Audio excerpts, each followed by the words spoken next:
Hello. Acholi will never be taken for a balloon ride again.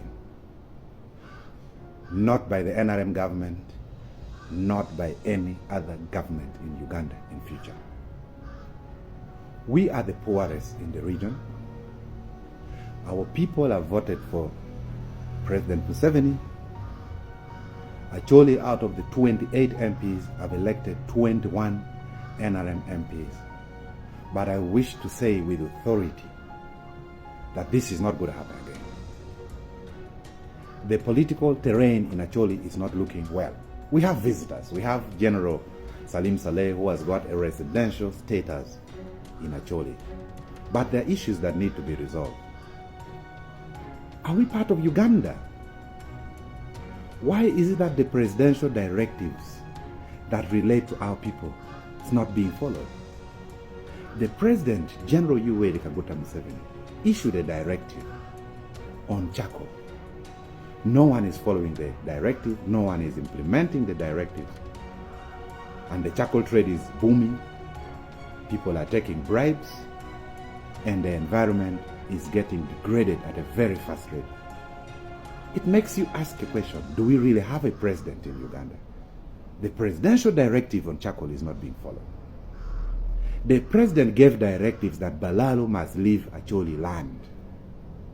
They are not leaving. They even extended the time frame. They are not leaving.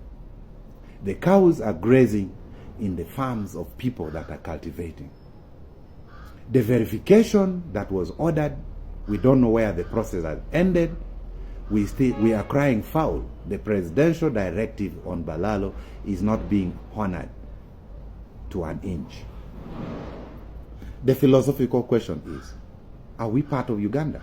Why is it that we don't respect the directives of the Fountain of Honor? These questions have to be answered. The president ordered that the Balalo must fence their land in Acholi. It's not being done to a greater extent. Our people continue to remain the poorest. Now, this is now a political issue. If we have a president that the directives cannot be honored or cannot be followed in the country, we are going to become assertive politically and regain our authority as the people of the motherland, as the people of Luo land. So come 2026, this is not going to be a grazing ground. NRM will not get votes here. FDC will not get votes here. We did not see them during the time for the charcoal and Balalo campaign. All the other political parties, I'm sending a first warning. Acholi will not be a grazing ground for you people. So I am talking with authority, with a heavy heart, that our people continue to remain poor, that Acholi war debts, the war that started in 1986, 40 years down the road, our people have not been paid. People have died without even seeing their cattle being paid. The people being paid are wrong people. All the government interventions, NUP, Northern Uganda Social Action Fund, Northern Uganda Reconstruction Program, all the interventions, one after another, have failed in the region. And people still need votes. So here I'm talking with authority as a person who is running for the presidency of the Republic of Uganda. And our strategy is simple. First, we are going to reclaim all our parliamentary seats. 2, we are going to reclaim all the LC5 position seats and local councillors and LC3s. So that the people we send to those offices can be under one formation and speak the interests of our people. We are not going to sit back and wait for some people to come and reorganize our home area. That one is not going to happen. So as day follows night, the person you are looking at here is a presidential contender. Come 2026, I will be on the ballot paper.